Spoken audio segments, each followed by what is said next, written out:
All right, I just want to take some time to quickly talk about two creativity killers and two creativity boosters.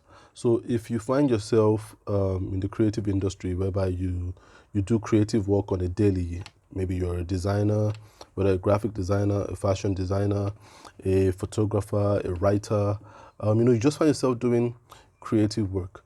Um, there are two things you don't want to be thinking about when handling a project that needs you to be creative. And these were two things that I had as challenges when I was working as a creative in my earlier years. I think way into my mid years of working as a creative. I think the first thing is when you're doing creative work, you don't want to be thinking, is this work I'm doing, does it justify the pay I'm getting?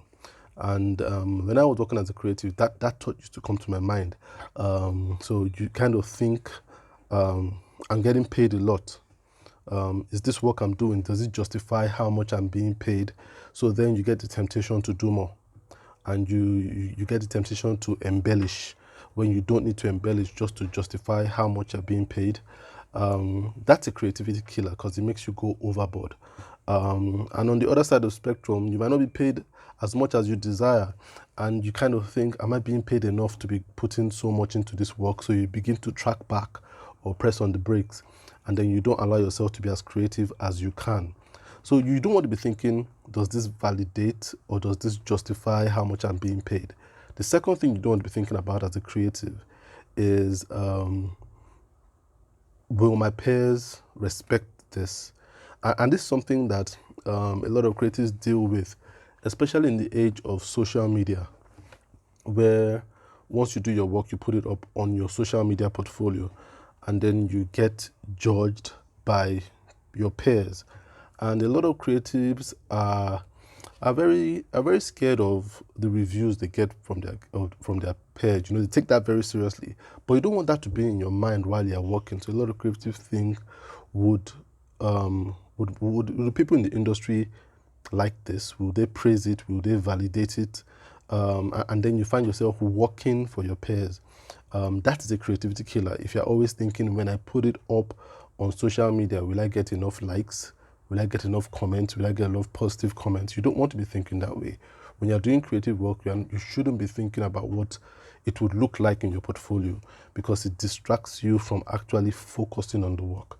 So what should you be thinking about as a creative? You should be thinking of, one, the first creativity booster is the problem. Understanding the problem and thinking, am I solving a problem? What problem am I solving? And am I actually solving the problem? When you're problem focused, you realize that you are more empathetic about the project. So it's not about putting it in your portfolio. It's about actually solving the problem for the client. So you're not thinking about what the people in the industry might think about it, or how much you might be paid for it. You're just doing your job as a creative to solve a problem. So that's the first thing the first mind space you might want to occupy. The second mind space you want to occupy is thinking, am I passionate about this?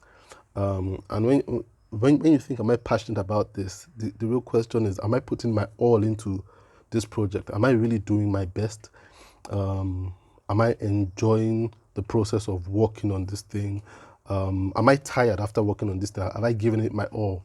Those are the two most important questions. Am I solving a problem? And am I giving my all to solve this problem? And you realize that when your mind is in that space, you find yourself doing more creative work at the end of the day.